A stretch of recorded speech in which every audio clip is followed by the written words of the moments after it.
Alright, good morning everyone, and today I wanted to go through something a little special. This is regarding Hegel's dialectic. Now, I know that there are a lot of resources out there regarding and explaining Hegel's dialectic, but today I'd just like to explain it in my own little fun way.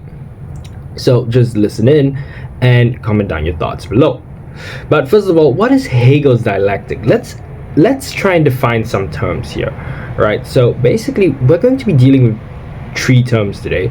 That would be the thesis, antithesis, and the synthesis. Now, antithesis, also known as the antithesis, and in case you didn't already know, the thesis is just some kind of proposition like water is liquid, and the antithesis is something like, oh, but water turns into gas at 100 degrees Celsius, or something like the thesis can be something like the sky is blue, and the antithesis can be something like the sky is not blue. Okay, it's actually a shade of blue, not blue per se.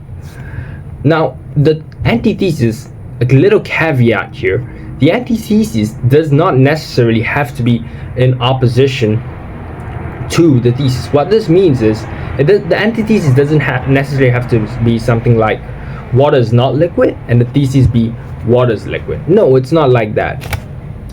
Okay, actually the antithesis can just be something like water turns to gas at 100 degrees Celsius, turns into its gaseous state, right? And that's perfectly fine. That's just a little clarification here. The next up we have the synthesis. Okay, the synthesis is basically this thing whereby we come to a compromise between the two terms and we say, okay, actually water turns into different kinds of states over a range of temperatures. At 0 degrees it's ice, at room temperature it's liquid, at 100 degrees Celsius it's turning to its gaseous state. Maybe a simpler, more illustrative example would be something like the sky is blue, the sky is not blue, and then the synthesis is the sky is actually a different kind of purplish bluish in this particular period, in this particular geographical location, and in this other location it doesn't actually appear blue. Yeah, you get the idea. In this other planet the sky isn't blue, but on planet Earth, yeah, the sky is blue, but the sky isn't always blue. That's your synthesis. Okay, it's basically a clarification of things and a compromise between the antithesis and thesis. Okay, but here comes Hegel. Right, Hegel didn't actually use any of these terms. He used something more profound. He used abstract, dialectic, and speculative. So the abstract is basically your thesis, speculative, your antithesis, and dialectic, your antithesis, and speculative, your synthesis. Now, these six terms aren't actually identical per se. Alright? They differ in some respect. And let me explain that difference. Okay, so imagine you had a crush on a girl. So here's the thought experiment, alright? And you just really couldn't stop thinking about this individual. Okay? And afterwards you decide to tell your friends, because you realize that, hey, if I tell my friends, they can give me comfort, support, and also, who knows, maybe one of them knows who she is and they can help me to get to know her better. All right, so telling my friends is beneficial. I ought to do that. This is your thesis, this is your proposition, this is your abstract. Then you have your dialectic. Okay, but hold on, if I tell my friends, there's a possibility that they're going to tell her, and if she finds out and if other people find out, I'm going to be looked upon as a complete weirdo, and my reputation is going to be ruined. What if she doesn't like me? What if she completely freaks out, right? And this is completely harmful. This discomforts me. And what you end up having is the speculative, right? Which is how you unify these two ideas. You don't actually come at a compromise, okay? You actually unify and they become one together. There is no reduction in either the abstract or dialectic. In this case, oh, it actually is true. You tell your friends, you receive the comfort and counsel you have. And at the same time, the girl also finds out. But the girl or boy finds out. But what ends up happening is they don't really care. They heard it one time and they were like a little bit freaked out, then afterwards they just forgot about it. So in reality, your horrors did come true, but it wasn't as bad as you'd imagine it to be. Actually, it was as bad as you imagine it to be, because she totally got freaked out, and then afterwards she just didn't care about you anymore. So now you're completely like devastated, knowing that for certain that she doesn't like you. But at the same time, you're completely content with your circumstances, because you've been able to bond with your friends over this moment, and you've been able to achieve so many joys out of it, and you guys also get way closer.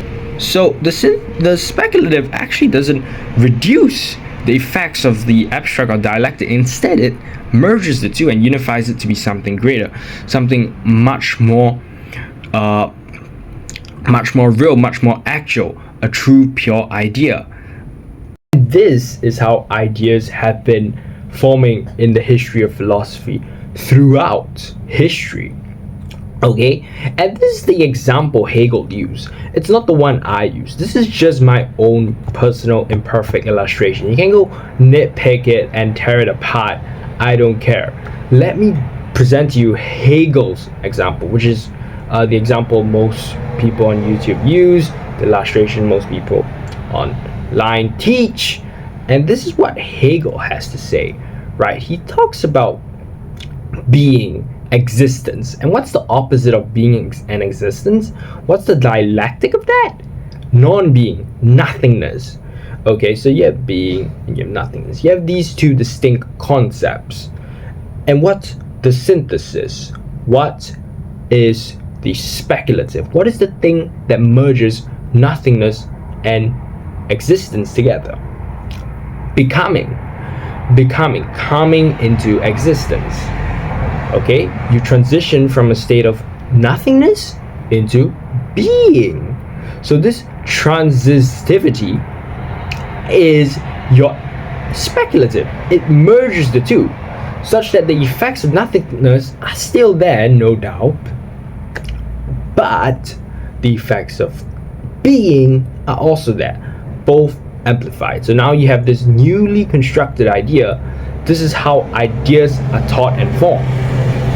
Alright, and maybe later on you have some thesis of becoming, and then the opposite, not the opposite, but the antithesis of becoming, like getting destroyed, and new ideas form from that, and it just goes to this long chain of regression.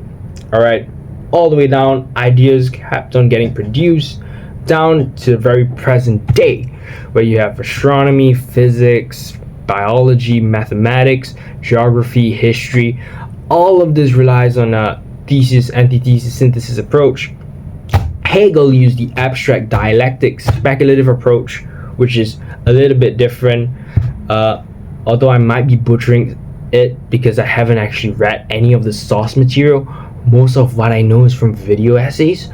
Forgive me, but I hope this video opened your mind. I hope my example was engaging. I hope you guys actually stayed in and listened. Alright, good night. It's late in the morning. I have physics practical today. I don't know what I'm doing.